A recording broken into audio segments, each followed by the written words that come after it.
Assalamualaikum warahmatullahi wabarakatuh. Saya Afifa Kusnul Khotimah dengan NIM 245211300. Sebelumnya saya akan menjelaskan apa itu hadis dan apa itu athar. Yang pertama, hadis merupakan segala sesuatu yang disandarkan kepada Nabi Muhammad Subhanahu wa ta'ala, baik ucapan, perbuatan, maupun sifat atau ketetapan-ketetapan Allah yang disyariatkan kepada manusia. Hadis merupakan sumber ajaran Islam kedua setelah Al-Quran, yang mana berperan dalam memperkuat ketentuan syariat, akidah, dan akhlak. Menjamin keaslian dan kebenarannya, hadis dipelajari secara mendalam melalui ilmu hadis, yang mana ilmu hadis mengkaji hadis berdasarkan 3 unsur. Yang pertama adalah sanad, yang secara bahasa ialah sandaran atau sesuatu yang dijadikan sandaran. Sedangkan secara istilah ialah rangkaian urutan orang-orang yang menjadi sandaran atau jalan yang menghubungkan suatu hadis atau sunnah sampai kepada Nabi Muhammad Subhanahu wa ta'ala. Yang kedua adalah matan, yang secara bahasa ialah tanah yang meninggi, sedangkan secara istilah ialah materi atau lafal suatu hadis tersebut. Yang ketiga, rawi. Rawi adalah orang yang meriwayatkan atau memberitakan hadis. Rawi juga disebut dengan mudawin apabila orang yang menghimpun hadis dalam sebuah kitab atau tadwin. Melalui kajian sanad dan matan tersebut, ilmu hadis mengklasifikasikan hadis berdasarkan kualitasnya seperti sahih, hasan, dan dhaif. Sementara itu, athar adalah segala sesuatu yang disandarkan kepada para sahabat, tabi'in, dan ulama salaf. Bentuk athar tak hanya perkataan, tapi juga perbuatan dan keputusan mereka. Athar tersebut penting sebagai sumber riwayat yang membantu memahami konteks dan aplikasi hukum Islam pada masa awal. Selanjutnya, kita akan membahas fungsi dari hadis. Yang pertama, bayan at-takrir, yaitu hadis berfungsi sebagai penguat dan mempertegas apa yang sudah ditetapkan hukumnya dalam Al-Quran, seperti hadis-hadis yang menjelaskan tentang kewajiban sholat, zakat, haji, puasa, dan lainnya tanpa menjelaskan syarat-syarat dan rukun-rukunnya. Selanjutnya, terdapat bayan at-tafsir, yang mana hadis sebagai penjelas secara rinci ayat-ayat Al-Quran yang masih bersifat global, umum, dan mutlak.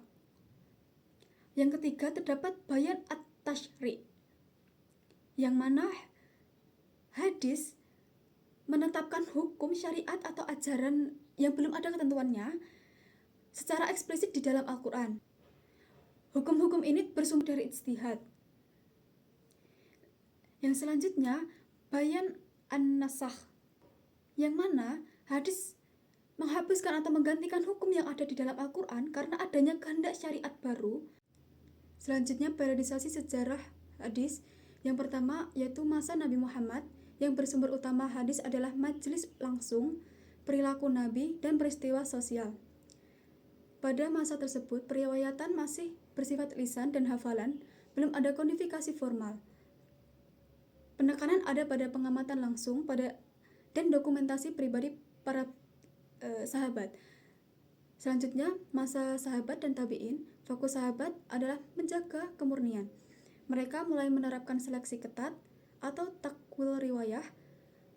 Prinsip dasar seperti sanad, bersambung, dan verifikasi matan dengan Al-Quran mulai diterapkan. Usaha penyusunan hadis dimulai walau belum massal. Selanjutnya, periode kodifikasi resmi yang dipicu oleh kebutuhan melindungi hadis dari kepunahan dan meminimalisir hadis palsu. Inisiatif resmi dimulai pada masa Umar bin Abdul Aziz.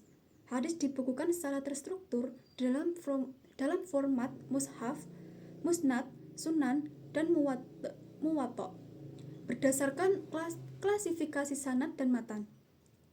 Selanjutnya, periode seleksi kualitas. Tahap krusial untuk memastikan kualitas yang melibatkan proses penilaian ketat, kebersambungan sanad, kethabitan perawi, dan bebas dari syadz serta ilat. Tujuannya adalah menyaring hadis untuk menghasilkan rujukan utama bagi hukum syariah. Selanjutnya, periode pengembangan. Setelah hadis terkodifikasi, fokus bergeser ke pengembangan variasi kitab dan perbaikan redaksi matan. Hingga muncul kitab-kitab dengan penekanan pada aspek fikih, sehingga memudahkan ulama dan pelajar untuk merujuk hadis marfu sebagai sumber hukum. Periode syarh, takhrij, dan pembahasan. Syarh adalah penjelasan mendalam dan tahrij adalah pelacakan sanad dan matan ke kitab-kitab induk untuk memastikan status hadis. Pembahasan meliputi uji konsistensi matan dengan Al-Quran dan relevansinya dalam fikih. Selanjutnya, periode digitalisasi. Era modern membawa digitalisasi hadis melalui database dan software. Teknologi ini memfasilitasi pelacakan perawi dan perbandingan matan dalam skala besar, memudahkan akses global namun tetap menuntut standar verifikasi dan editorial yang ketat. Selanjutnya kita akan membandingkan apa itu hadis mutawatir dan hadis ahad. Yang pertama, hadis mutawatir yaitu hadis yang diriwayatkan oleh banyak perawi di setiap tingkatan sanad sehingga mustahil mereka bersepakat untuk berdusta, yang mana makna dan lafalnya konsisten di seluruh jalur sanad, maupun bisa berbeda namun tetap memiliki makna yang sama. Hadis mutawatir bersifat pasti dan menjadi dasar kuat dalam agama Islam.